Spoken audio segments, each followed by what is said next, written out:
Ukraine की सेना ने नेटो देश पोलैंड से मिले T-72Mi टैंकों के साथ युद्ध का अभ्यास किया।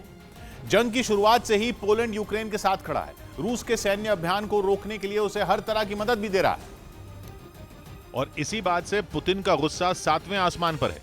असल में यूक्रेन और पोलैंड के बीच करीब 550 किलोमीटर की सीमा है और रूस का आरोप है कि उसी के जरिए नेटो देशों के हथियार धड़ल्ले से यूक्रेन पहुंचाए जा रहे हैं, जो उसके लिए घातक साबित हो रहे हैं। यही नहीं, नेटो से मिले हथियारों की बदौलत ही यूक्रेन पिछले 93 दिनों से रूसी सेना को कड़ी टक्कर दे पा रहा है। मतलब यह कि पोलैंड इस जंग में यूक्रेन के लिए सबसे बड़ा मददगार साबित हो रहा है। यही वजह है कि अब नाराज पुतिन की नजरें यूक्रेन के बाद पोलैंड पर पड़ गई हैं। इस बात की पुष्टि तब हो गई जब रूसी राष्ट्रपति व्लादिमीर पुतिन के वफादार और चेचन कमांडर रमजान कादिरोव ने खुले शब्दों में पोलैंड को धमकी दे दी। धमकी भी ऐसी वैसी नहीं, बल्कि सीधे तबाह करने की। कादिरोव की हमले वाली धमकी का एक वीडियो भी सामने आया, जिसमें उन्होंने साफ कहा कि यूक्रेन के बाद अगला नंबर पोलैंड का है। मतलब यह कि अगर उन्हें छूट मिली तो उनके चेचन लड़ाके पोलैंड में भी वैसी ही बर्बरता दिखाएंगे जैसी उन्होंने यूक्रेन में दिखाई थी। 24 फरवरी को हमले के कुछ रोज बाद ही पुतिन ने कादिरोव को मारियोपोल जीतने के लिए जंग में उतार दिया था, जिसके बाद कादिरोव के बेरहम लड़ाकों ने शहर की पूरी तस्वीर ही बदल दी।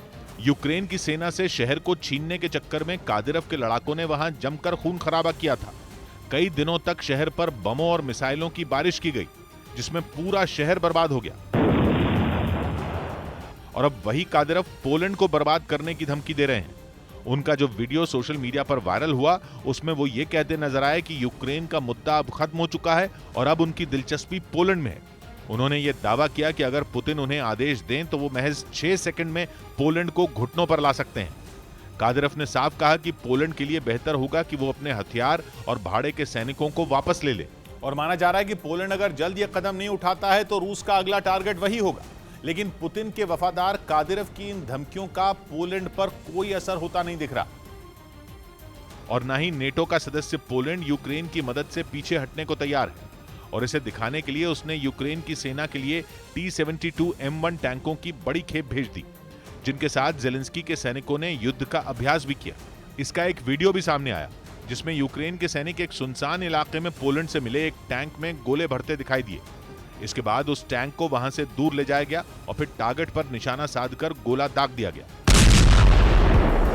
टैंक से फायर होते ही गोले ने चंद सेकंड के अंदर ही अपने टारगेट को ध्वस्त कर दिया। इसके बाद वहां धुएं का बवंडर उठता दिखा, जिसने आसपास के पूरे इलाके को ढक लिया। सिर्फ ये टैंक ही नहीं, बल्कि दावा तो यह भी किया गया कि पोलैंड ने कई दूसरे घातक हथियार भी यूक्रेन को दिए हैं, जो रूसी सेना के लिए काल साबित हो सकते हैं। असल में पुतिन ने यूक्रेन की जंग को जितना हल्के में लिया था, वो उतनी ही मुश्किल हो गई। और इसके पीछे की वजह है यूक्रेन को नेटो देशों से मिल रही मदद, क्योंकि इस सैन्य संगठन में शामिल देशों से मिल रहे आधुनिक हथियारों का इस्तेमाल कर यूक्रेन ने रूसी सेना और चेचन लड़ाकों को नाको चने चबा दिए।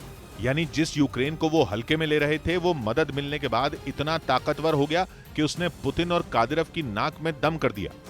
खबर तो ये भी है कि इस जंग में बड़ी संख्या में कादिरोव के लड़ाके मारे जा चुके हैं। रूस का आरोप है कि नेटो देशों से मिलने वाले सारे हथियार पोलैंड के रास्ते ही यूक्रेन पहुंच रहे हैं और इसी वजह से पोलैंड रूस को फूटी आंख नहीं सुहाता। लेकिन पोलैंड पर हाथ डालने का मतलब होगा नेटो के साथ जंग छेड़ना, और अगर ऐसा हुआ तो यह पूरी दुनिया के लिए किसी बुरे सपने जैसा होगा, क्योंकि जंग छिड़ने के बाद रूस पर नेटो देश कहर बनकर टूटेंगे, जो दुनिया में तबाही ला देगा।